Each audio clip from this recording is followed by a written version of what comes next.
Genesis 32, Jacob prepares to meet Esau. Jacob went on his way, and God's messengers approached him. When Jacob saw them, he said, "This is God's camp," and he named that sacred place Mahanaim. Jacob sent messengers ahead of him to his brother Esau toward the land of Seir, the open country of Edom. He gave them these orders. "Say this to my master Esau. This is the message of your servant Jacob. I've lived as an immigrant with Laban, where I've stayed till now.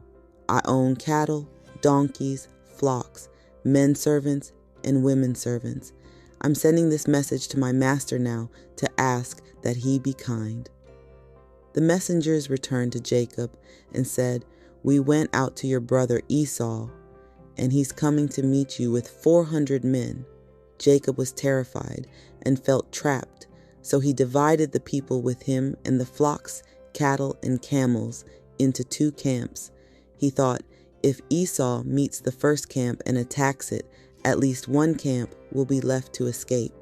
Jacob said, "Lord, God of my father Abraham, God of my father Isaac, who said to me, 'Go back to your country and your relatives, and I'll make sure things go well for you.'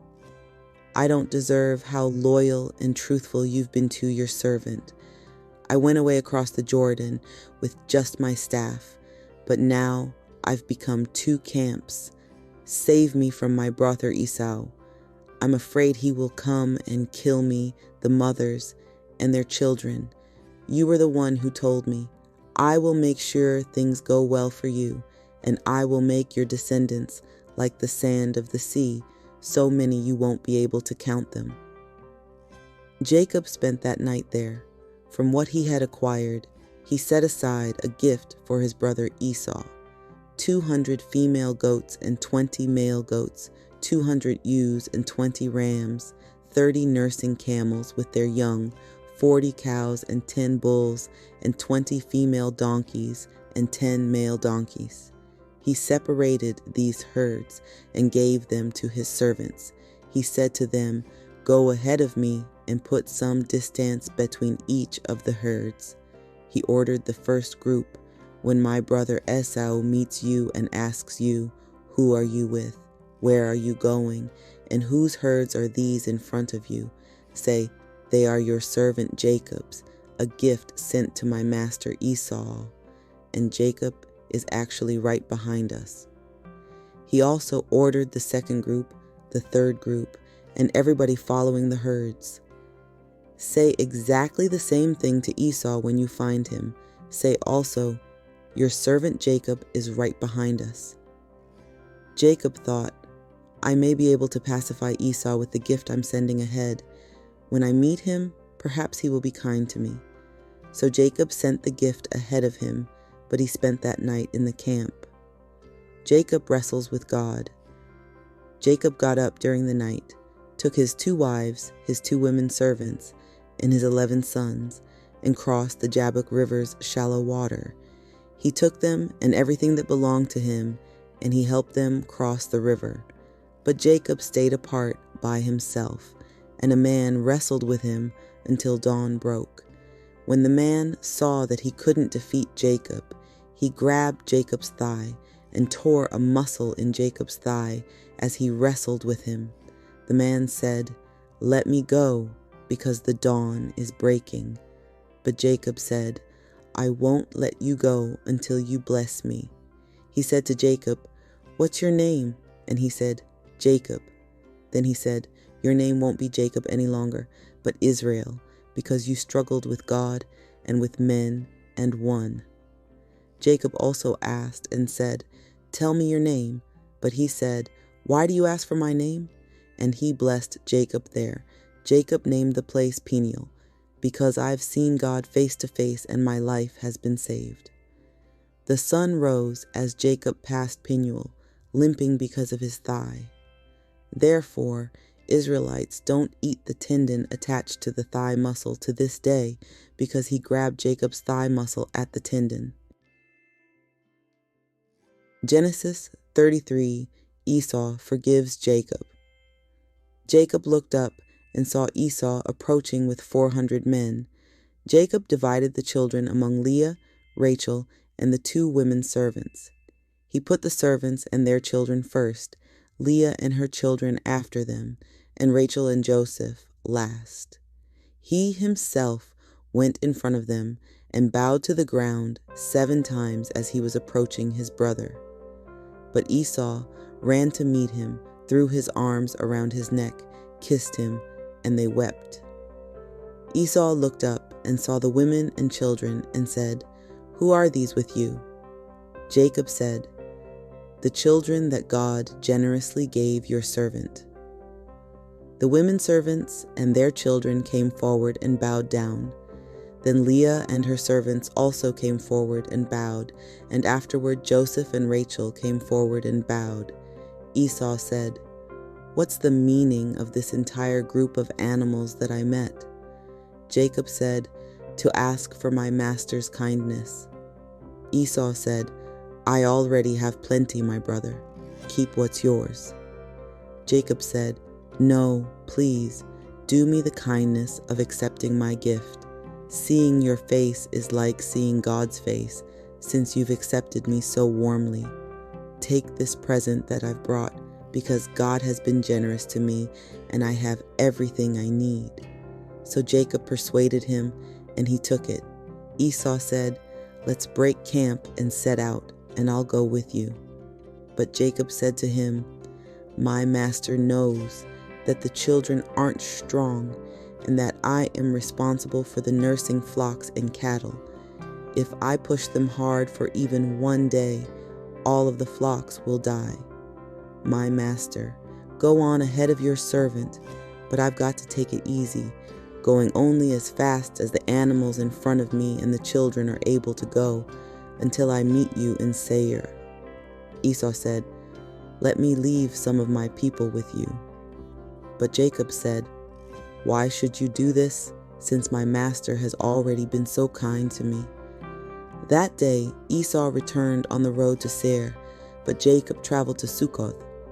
He built a house for himself, but made temporary shelters for his animals. Therefore he named the place Succoth. Dinah and the conflict at Shechem. Jacob arrived safely at the city of Shechem in the land of Canaan on his trip from Paddan Aram, and he camped in front of the city. He bought the section of the field where he pitched his tent from the sons of Hamor, Shechem's father, for 100 kesitahs. Then he set up an altar there and named it El Elohe Israel. Genesis 34. Dinah, the daughter whom Leah had borne to Jacob, went out to meet the women of that country. When Shechem, the son of the Hivite Hamor, and the country's prince saw her, he took her, slept with her, and humiliated her. He was drawn to Dinah, Jacob's daughter. He loved the young woman and tried to win her heart. Shechem said to his father Hamor, "Get this girl for me as my wife." Now Jacob heard that Shechem defiled his daughter Dinah, but his sons were with the animals in the countryside, so he decided to keep quiet until they got back. Meanwhile, Hamor, Shechem's father, went out to Jacob to speak with him. Just then, Jacob's sons got back from the countryside. When they heard what had happened, they were deeply offended and very angry because Shechem had disgraced Israel by sleeping with Jacob's daughter. Such things are simply not done. Hamor said to them, "My son Shechem's heart is set on your daughter. Please let him marry her, arrange marriages with us, give us your daughters, and take our daughters for yourselves. Live with us. The land is available to you. Settle down, travel through it, and buy property in it." Shechem said to Dinah's father and brothers, "If you approve of me, tell me what you want, and I will give it to you. Make the bride price and marriage gifts as large as you like, and I will pay whatever you tell me. Then let me marry the young woman." Jacob's sons responded deviously to Shechem and his father Hamor, because Shechem defiled their sister Dinah. They said to them, "We can't do this, allowing our sisters to marry uncircumcised men, because it's disgraceful to us. We can only agree to do this if you circumcise every male as we do. Then we will give our daughters to you, and we will take your daughters for ourselves. We will live with you and be one people. But if you don't listen to us and become circumcised, we will take our daughter and leave."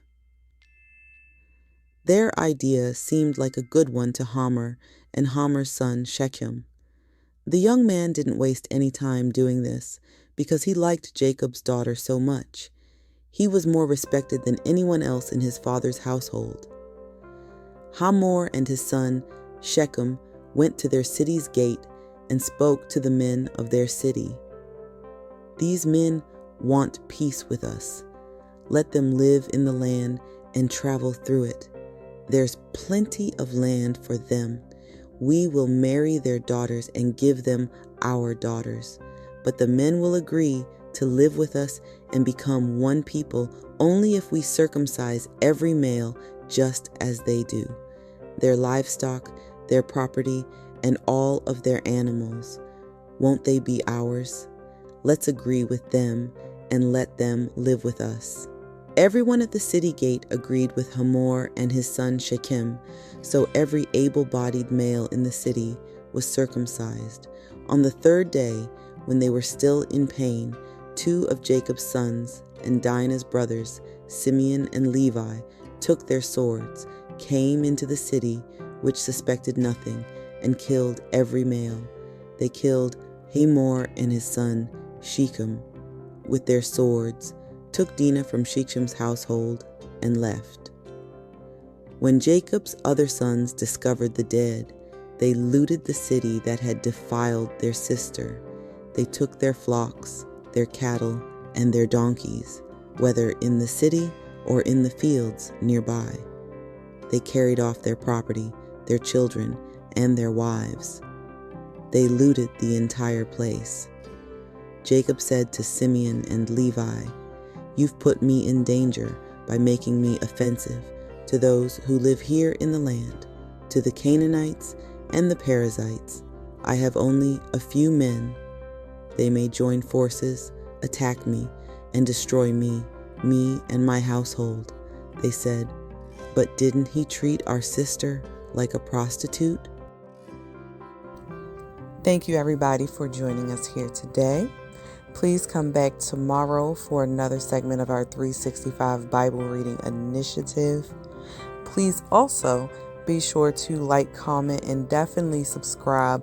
Also hit the bell. That way you can receive the notifications for the premieres. We're going to premiere every single day. When I say every day, I mean every day. All 365 days, because no day doesn't count. Sunday counts, Saturday counts, Monday through Friday. It all counts. So please be sure to just join us here tomorrow. Same time, same location. Be sure to, like I said, subscribe and hit the bell so that you can receive the notifications. And also share this with somebody who you know could definitely benefit from hearing the word of God. I pray that this is transforming your life, and I pray that God is pricking your heart and speaking to you through his word. All right, y'all. Have a great evening.